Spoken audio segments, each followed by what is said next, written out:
Selasa 22 Agustus 2023, terdakwa Shane Lucas berkesempatan membaca nota pembelaan atau pledoi di hadapan majelis hakim pada sidang lanjutan kasus penganiayaan David Ozora di Pengadilan Negeri Jakarta Selatan. Dengan suara bergetar, Shane menyampaikan bahwa dirinya telah memaafkan rekannya Mario Dandi yang telah membawanya dalam pusaran kasus penganiayaan. Saya juga sudah memaafkan Mario yang telah membuat keterangan palsu tentang saya yang membuat saya akhirnya terjerumus dalam perkara ini.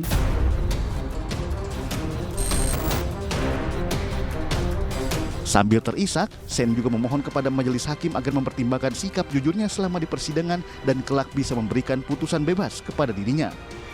Saya memohon kepada Yang Mulia dan anggota majelis hakim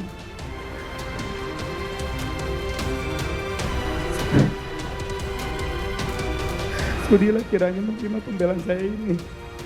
Saya berkeyakinan bahwa kepatuhan, kejujuran adalah segala-segalanya dan keadilan nyata bagi mereka yang mencarinya. Apabila Yang Mulia, Ketua dan anggota majelis hakim sebagai wakil Tuhan yang memutus perkara ini berkenan memberikan putusan bebas pada saya.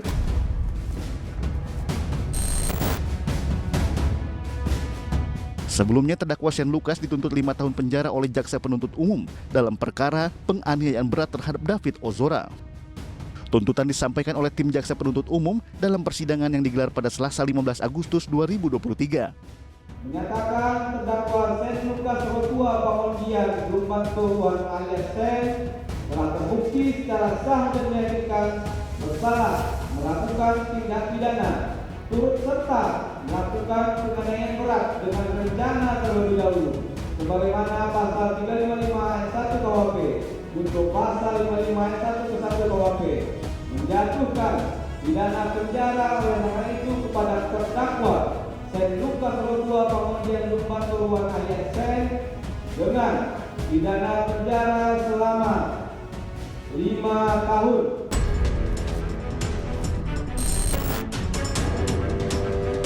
JPU menilai tidak ada alasan pemaafan maupun pembenaran atas perbuatan yang dilakukan Shane Lucas, sehingga Shane harus mempertanggungjawabkan perbuatannya. Tidak terdapat adanya hal-hal yang membebaskan terdakwa dari pertanggungjawaban pidana ataupun tidak ditemukan adanya alasan-alasan pemaaf maupun alasan-alasan pembenar atas perbuatan terdakwa. Dalam tuntutannya, JPU menyebutkan sejumlah hal yang memberatkan dan meringankan Shane. Hal yang memberatkan, Shane dinilai turut serta memperlancar tindakan brutal dan sadis yang dilakukan Mario Dandi terhadap David Ozora yang mengakibatkan korban mengalami kerusakan otak dan alami amnesia. Sementara untuk hal yang meringankan, JPU menilai Shane telah bersikap jujur dan sopan selama persidangan. Tidak berbelit-belit dalam memberikan keterangan, menyesali perbuatannya yang telah dilakukan terhadap David Ozora. Terakhir, Shane masih muda sehingga diharapkan dapat memperbaiki sikapnya. Sementara tim kuasa hukum Shane Lucas menilai tuntutan JPU terhadap kliennya dibuat hanya berdasarkan asumsi. Mengenai niat atau motif atau kesengajaan dari terdakwa untuk melakukan tindak pidana penganiayaan, JPU menyadari betul bahwa dirinya tidak akan bisa membuktikan adanya niat atau kesengajaan dimaksud. Semua dalil-dalil JPU dibuat dan hanya berdasar dari asumsi yang dipaksakan JPU dari hasil analisa kata-kata yang diucapkan oleh terdakwa, dan itu pun hanya dari BAP. Bukan dari hasil keterangan saksi-saksi fakta, keterangan saksi ada charge, keterangan ahli dan keterangan terdakwa yang mengetahui kronologis dari awal sampai dengan terjadinya tindakan penganiayaan terhadap anak korban. Sehingga sudah selayaknya dalil-dalil yang dibangun dari asumsi-asumsi dan atau kesimpulan yang subjektif seperti yang dilakukan oleh JPU tersebut demi hukum dan keadilan harus diabaikan oleh Yang Mulia Majelis Hakim. Apalagi patut diduga kesimpulan JPU tersebut dibuat hanya untuk memenuhi tuntutan dari masyarakat tanpa melihat kebenaran material.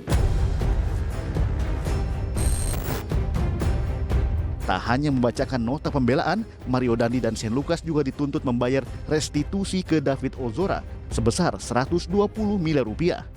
Bagaimana sikap kedua terdakwa? Selengkapnya sesaat lagi hanya di iNews File. Pada kesempatan ini, saya juga ingin menyampaikan bahwa saya sangat terkejut ketika mendengar jumlah restitusi yang disampaikan jaksa penuntut umum.